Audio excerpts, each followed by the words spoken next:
Hey, welcome to the Well Chat. Listen with me and my beautiful sister, Benaisha Poole Watson.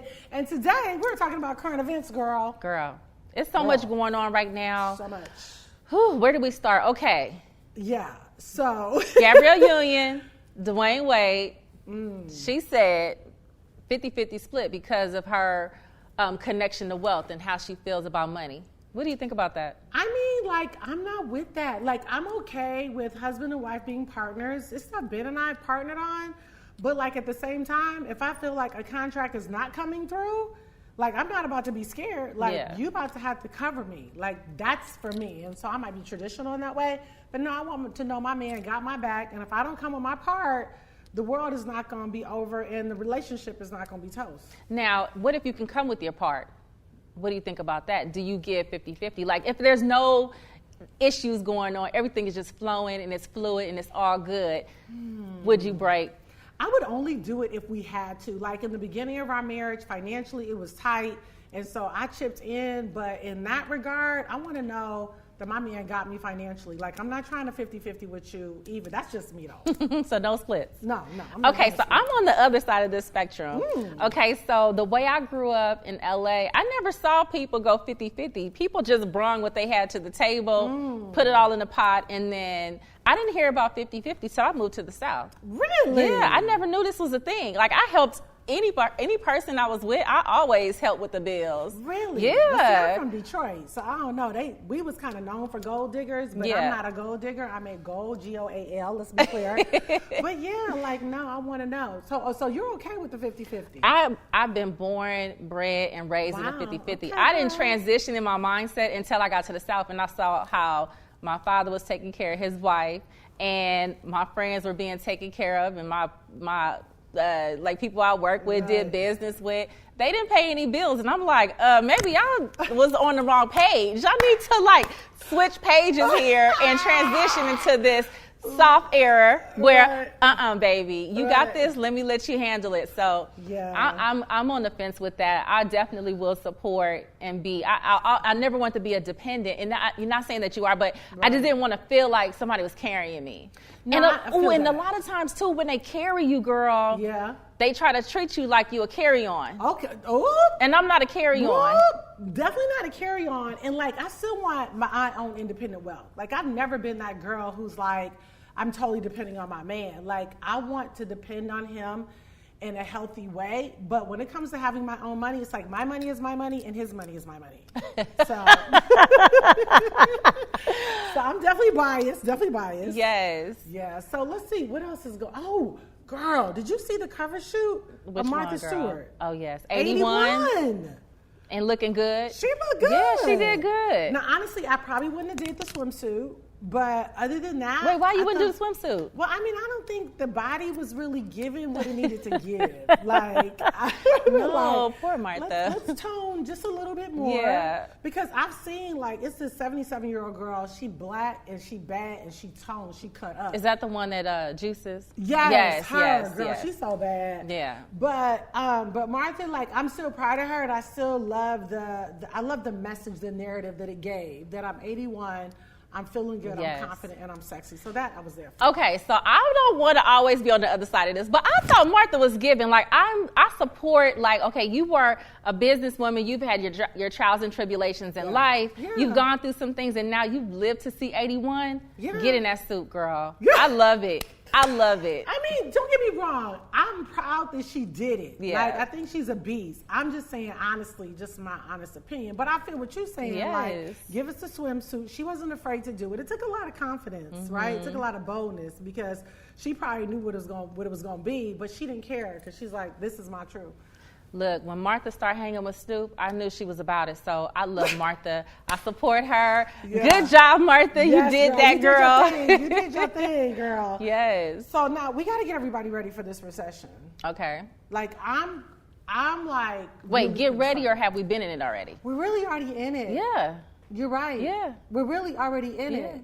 And I don't want our people to be like sleep. You know what I mean? Like, just like going along, spending. I feel like this should be a year of major investing in education and in investing in hard assets. So what changed the game for me, speaking about recession, so clearly, people know that I own a bank, so I deal with people and their finances, right? And when I noticed that the groceries went up, that's when I knew that something was shifting, because other things started taking a hit, then gas went up. Yep. And so what happens is that when things like that go up, the necessities that we need, gas and food, that means that things like our houses and stuff like that and our cars take a hit. Yep. Because people will default on their cars before they default on buying food. Yes. People will default on their mortgage before they default on putting gas in their car, because they have to get from point A to point B. Yeah. So what happens is that, it's not a 2008 recession that we normally saw where housing market crashed because of XYZ. Right. That was for the structure, the foundation, and the fundamentals of it. Yeah. The housing market and the car market industry takes a hit because things such as gas and food go up. Yeah. So it turns into a cycle of having to rob Peter to pay Paul, because we're not getting raises like we should. Yeah. In this economy, everything is going up and income is not going up. Yeah, and that gas impacts what? Shipping, distribution, oil, gas, electric. So most people have seen a major hit in their utilities too. So I don't think, I think our thing is we don't want people to just kind of feel like, oh, well, I'll get another job. I just don't really think that's the answer. They need to really get educated, because you're not going to be able to outrun inflation. Yeah. Like, inflation is going to keep inflating. And obviously we see, I think, a lot of people not buying as many as houses because interest rates have gone up, and that's why I love what you're doing with your bank and what we're doing as a collab, because we got to help people really get this credit together, right? So that we can help them to get into homes that they can afford to keep, right? And then teach them how to do the equity play. Yep. I think one of the most beautiful and unique things is that, and this is a part of education, some people don't know that you can buy your interest rate down. They don't know that you can actually bring your rate down from what they're giving you. And the beautiful part is that the interest rates have come down tremendously from where we were 2-3 months ago. Yeah. People were paying 9%, 7%. 6%, and now they've actually come down to the 4s. Yeah. So we're actually sitting in the market that we've been in many years before this. Right. Except people just don't know it. Yeah. So it's important to have those conversations. But in reference to recession, you just have to have financial dignity, financial intelligence. Always stay prepared. You have to stay ready to, before you can get ready, right?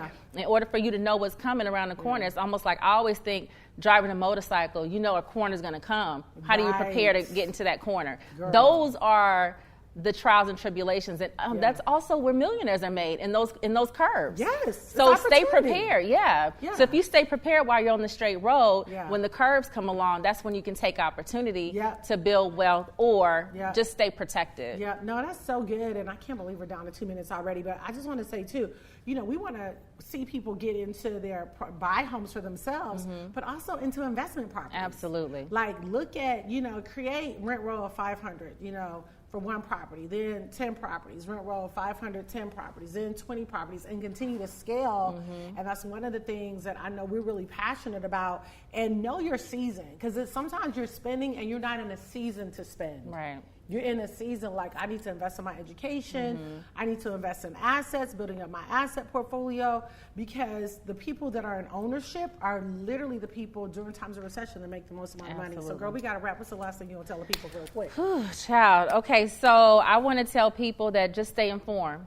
Yeah. Information is key. Yeah. And if you can get as much information and not overload, because a lot of the stuff that we look at is just content, and now we don't know what to do. Right. But just stay informed. If it takes reading a book or tapping into that special person that you follow, definitely. You have to. That's so good. Stay informed. Make sure y'all follow us on the Wealth Chat on Instagram and YouTube. Subscribe.